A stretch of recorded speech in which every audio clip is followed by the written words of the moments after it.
So hello दोस्तों, कैसे हैं आप लोग। आशा करता हूं कि आप लोग अच्छे होंगे। जैसा कि इस वीडियो में बताने वाले हैं कि दोस्तों अगर आपका भी अगर एग्जाम दिल्ली पुलिस का है, अगर दिल्ली पुलिस का अगर आप फॉर्म भरे हैं तो आपके लिए जीके जीएस से टॉप 50 इंपॉर्टेंट क्वेश्चन आज हम इस वीडियो में बताने वाले हैं। तो दोस्तों वीडियो को पूरा देखिएगा। वीडियो पर नए हैं तो वीडियो को प्यारा सा लाइक करके चैनल को कर दीजिएगा सब्सक्राइब, क्योंकि यही इकलौता चैनल दोस्तों बनाया गया है जिस पे किसी भी गवर्नमेंट एग्जाम की अगर आप तैयारी करते हैं तो आपके लिए क्वेश्चन का सही तरीके से एनालिसिस करके बताता है। तो चलिए दोस्तों वीडियो को शुरुआत करते हैं। दोस्तों हम बता दें कि इस चैनल पर आपको हर मतलब जीके जीएस या किसी भी गवर्नमेंट एग्जाम की तैयारी करते हो तो आपको जॉब नोटिफिकेशन या सिलेबस की जानकारी या कैसे रणनीति से तैयारी करना है, आपको सही क्वेश्चन आपको बताता है, सही तरीका बताता है और दोस्तों आपको सिलेक्शन की ओर बढ़ने के लिए क्या करता है, प्रेरित करता है। तो चलिए दोस्तों वीडियो को शुरुआत करते हैं, आपको प्रश्न की ओर बढ़ते हैं। दोस्तों इस वीडियो में जो भी प्रश्न बताएंगे, जो भी इंपॉर्टेंट बताएंगे वो दोस्तों एग्जाम के दृष्टिकोण से क्या होगा, यानी कि इंपॉर्टेंट होगा। दोस्तों दिल्ली पुलिस के लिए क्या होगा, इंपॉर्टेंट होगा। तो दोस्तों आपका पहला प्रश्न है, कहता है कि सिंध का बाग हड़प्पा सभ्यता के किस पुरातल को कहा जाता है।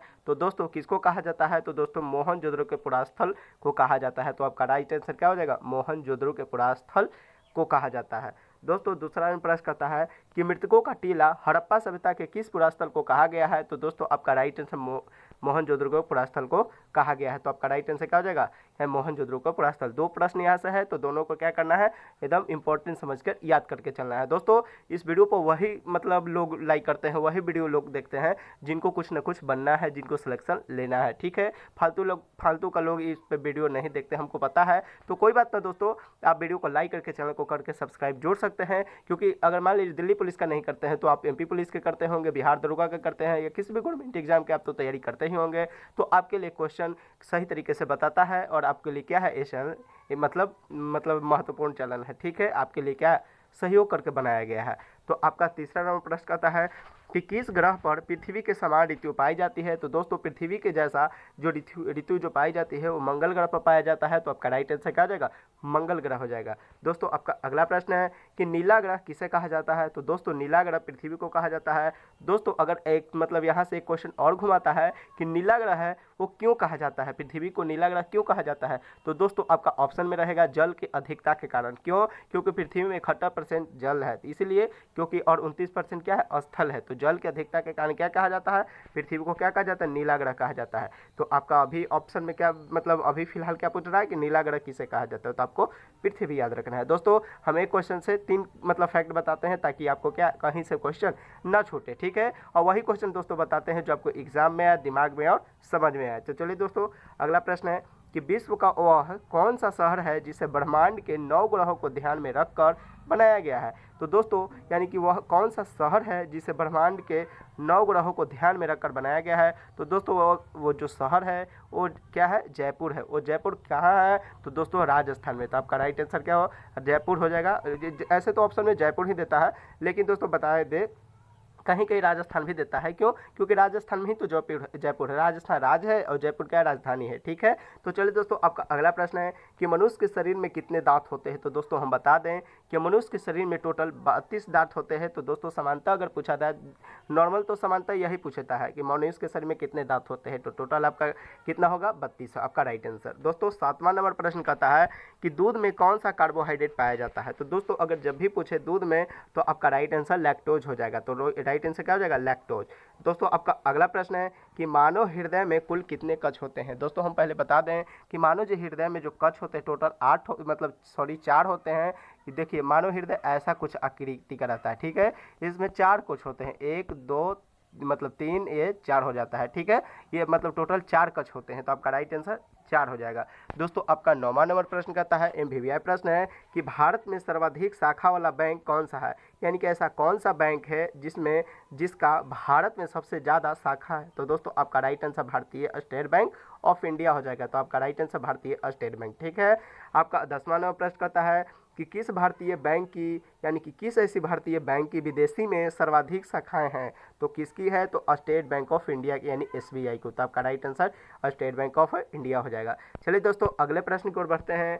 दोस्तों अगला प्रश्न कहता है, 11 नंबर प्रश्न कहता है, एमवीवीआई प्रश्न है, कहता है कि भारत के किस बैंक ने सर्वप्रथम मर्चेंट बैंकिंग सहायता की स्थापना की है। तो दोस्तों आपका राइट आंसर अभी हो जाएगा। तो आपका राइट आंसर अभी। दोस्तों आपका 12 नंबर प्रश्न कहता है कि भारत में सर्वप्रथम स्थापित होने वाला विदेशी बैंक कौन सा है। तो दोस्तों कौन सा, तो आपका राइट आंसर चार्टर्ड बैंक हो जाएगा। तो आपका राइट आंसर चार्टर्ड बैंक हो जाएगा। दोस्तों आपका अगला प्रश्न है कि भारत के किस जेल में सर्वप्रथम 1993 में बैंकिंग सुविधाएं उपलब्ध कराई गई थी। तो दोस्तों आपका राइट आंसर केंद्रीय कारागार तिहाड़ हो जाएगा।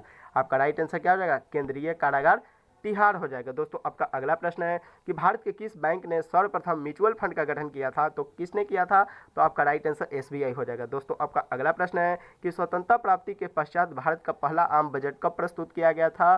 तो कब प्रस्तुत किया गया था, तो जब स्वतंत्रता प्राप्ति के बाद, यानी कि जब भारत आज़ाद हुआ तो उसके बाद आम बजट अगर प्रस्तुत अगर देखा जाए तो आपका राइट आंसर क्या हो जाएगा, 26 जनवरी 1947। दोस्तों वीडियो पर नए हैं तो वीडियो को प्यार से लाइक करके चैनल को कर देना सब्सक्राइब, क्योंकि यही एकलौता चैनल दोस्तों बनाया गया है जिसपे किसी भी गवर्नमेंट एग्जाम की तैयारी करते हैं तो आपको सिलेबस, आपको रणनीति, आपको सही तरीके से बताता है कि कैसे आपको तैयारी करना है और कम समय में कैसे तैयारी करना है, और वही क्वेश्चन दोस्तों पढ़ना है जो आपको एग्जाम में आए, दिमाग में आए, समझ में आए। दोस्तों हम सिलेबस से हट के क्वेश्चन आपको नहीं बताते हैं ताकि आप मतलब सिलेबस से हट जाए, एग्जाम से हट जाए। दोस्तों मेरा मतलब मिशन है कि आपका सिलेक्शन दिला दें। दोस्तों आप कम समय में दिला दें। अगर आपके पास 2 महीना 3 महीना का समय बचा हुआ है तो आप क्या कर सकते हैं, तैयारी कर सकते हैं, ठीक है, इस चैनल से जुड़कर। दोस्तों आपका अगला प्रश्न है कि दूध में कौन सा कार्बोहाइड्रेट पाया जाता है। तो अभी पिछले रिपीटेड क्वेश्चन है तो ये लैक्टोज। तो जब भी हम बताते हैं कि जौन क्वेश्चन हम रिपीटेड बताते हैं वो MVVI प्रश्न रहता है जो 110% चांस रहता है एग्जाम में आने का, यानी कि दिल्ली पुलिस में तो एकदम कोशिश करते हैं कि ये क्वेश्चन आएगा ही आएगा, ठीक है।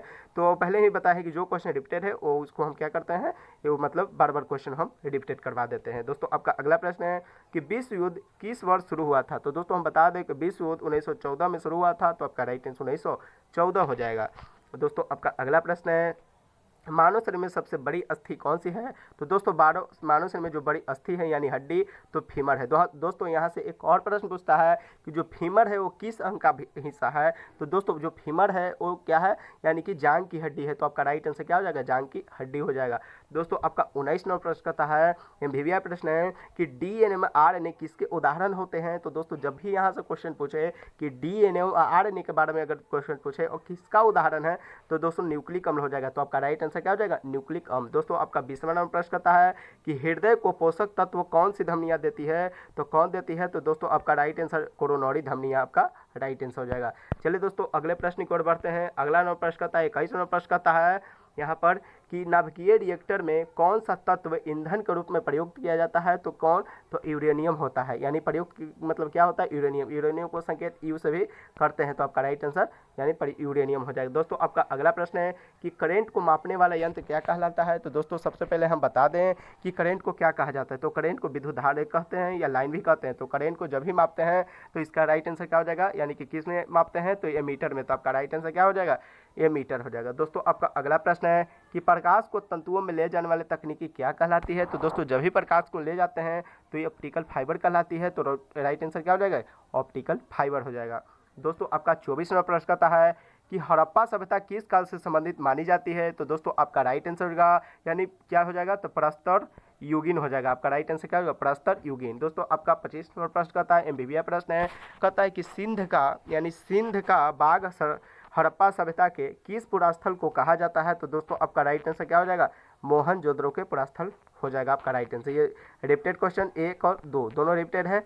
तो दोस्तों आपको क्या करना है, MVVI मानकर याद करना है। एक और रिपीटेड है कि मृतकों का टीला हड़प्पा सभ्यता के किस पुरास्थल को कहा जाता है। तो मोहनजोदड़ो के पुरास्थल को कहा जाता है। दोस्तों जब भी आप क्वेश्चन मतलब पढ़ने के लिए बैठिए, जब भी इस वीडियो मेरा देखिए तो आप कॉपी और पेन लेकर बैठिए। और दोस्तों हम बताते हैं कि जितना भी क्वेश्चन हम बताते हैं ना उतना क्वेश्चन को आपको नोट करना मतलब कर लेना है।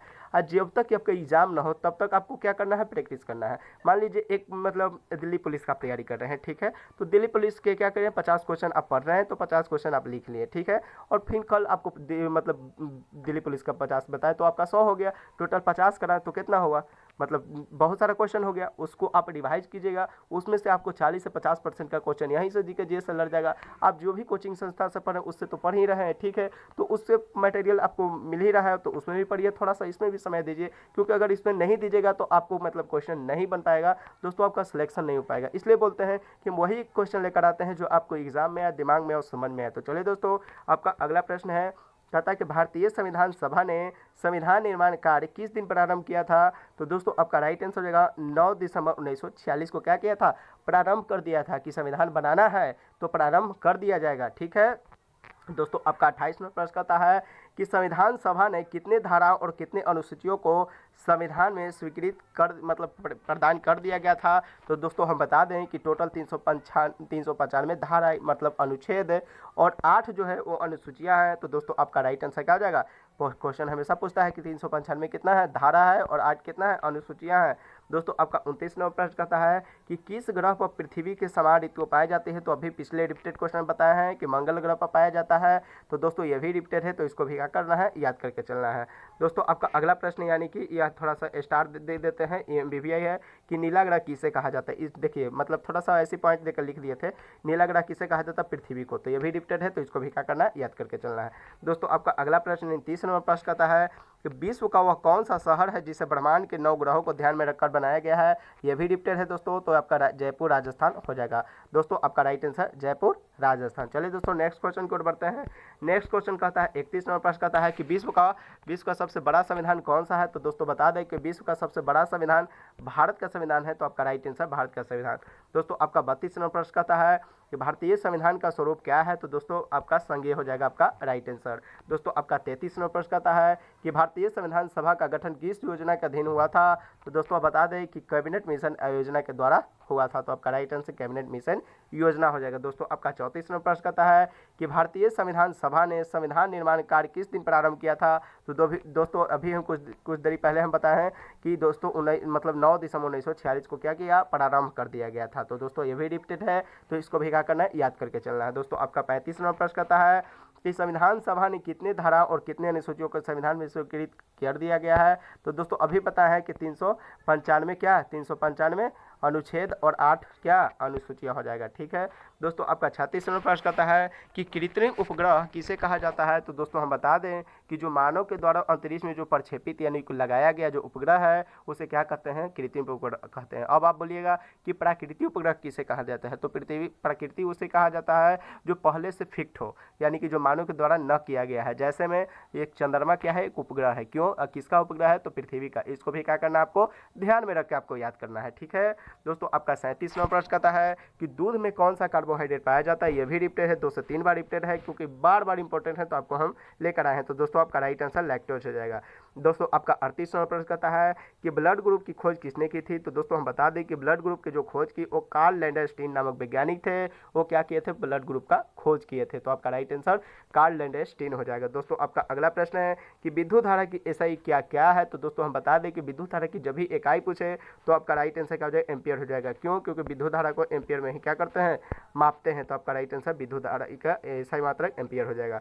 दोस्तों आपका 40वां प्रश्न कहता है कि वनस्पति में भोजन किस रूप में संग्रहित होता है? तो जो पेड़ पौधे में जो भोजन संग्रहित होता है तो दोस्तों आपका राइट आंसर क्या हो जाएगा? स्टार्च हो जाएगा। ठीक है चलिए दोस्तों अगले प्रश्न की ओर बढ़ते हैं। दोस्तों अगला प्रश्न कहता है 41वां प्रश्न कहता है MBBI प्रश्न है, ये 200 इंपॉर्टेंट प्रश्न है। कहता है कि नींबू में कौन सा अम्ल पाया जाता है? तो दोस्तों नींबू में साइट्रिक अम्ल पाया जाता है। यहाँ से एक बात और ध्यान रखिए कि जब भी अगर नींबू पूछे तो आपका राइट आंसर साइट्रिक हो जाए, लेकिन इतना भी ध्यान रखिएगा कि जो खट्टा पदार्थ है उसमें लगभग साइट्रिक अम्ल ही पाया जाता है। तो आपका राइट आंसर साइट्रिक अम्ल ही हो जाएगा। दोस्तों आपका 42वां प्रश्न कहता है कि आंखों का रंग किससे तय होता है? दोस्तों जब भी आपको आंखों का रंग पूछे ना तो आपका राइट आंसर आइरिस हो जाएगा। ठीक है तो आपका राइट आंसर क्या हो जाएगा? आइरिस हो जाएगा। दोस्तों आपका 43वां प्रश्न पूछे कि दोस्तों सूर्य के कितने ग्रह होते हैं? तो आपको सबसे पहले समझना है कि सूर्य के टोटल 8 ग्रह होते हैं। कौन कौन? बुध, शुक्र, पृथ्वी, मंगल, बृहस्पति, शनि, अरुण और वरुण।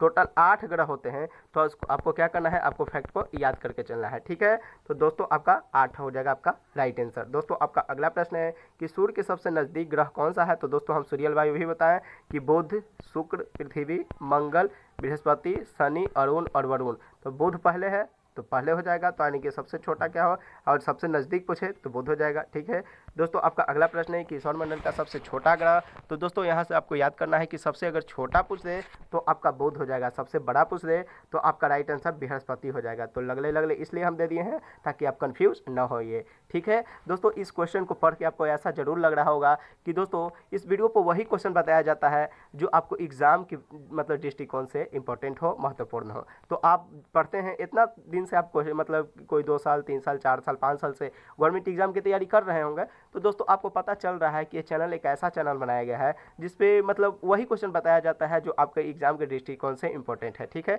और बाकी आप सोचिएगा कि फालतू का क्वेश्चन क्यों नहीं बताते हैं, तो देखिए फालतू का क्वेश्चन, कोई क्वेश्चन फालतू नहीं होता, ठीक है दोस्तों। बस इतना समझने का फेर है कि देखिए जो एग्जाम में जितना सिलेबस से पूछ रहा है उतनी कराने का जरूरत है, क्योंकि अगर फालतू का क्वेश्चन पढ़िएगा, फालतू का दिमाग लगाइएगा तो आपका सिलेक्शन नहीं होगा। जो स्टूडेंट सोच लिए कि 100 में 100 हमको मारना है, उनका एग्जाम कभी भी जीवन में नहीं निकला है, न निकलेगा। आपको क्या करना है, आपको स्मार्ट वर्क थोड़ा सा करना है, हार्ड वर्क के साथ साथ स्मार्ट वर्क दोस्तों आपको करना बेहद जरूरी है, क्योंकि अगर आप नहीं कीजिएगा तो आपका एग्जाम निकलवे नहीं करेगा। इसलिए चलते आपका 47 नंबर प्रश्न करता है कि मंगल ग्रह लाल क्यों दिखाई देता है। तो दोस्तों हम बता दें कि मंगल ग्रह जो है ना वो लाल क्यों दिखाई देता है, तो आयरन ऑक्साइड के कारण। तो आपका राइट आंसर क्या हो जाएगा, आयरन ऑक्साइड हो जाएगा।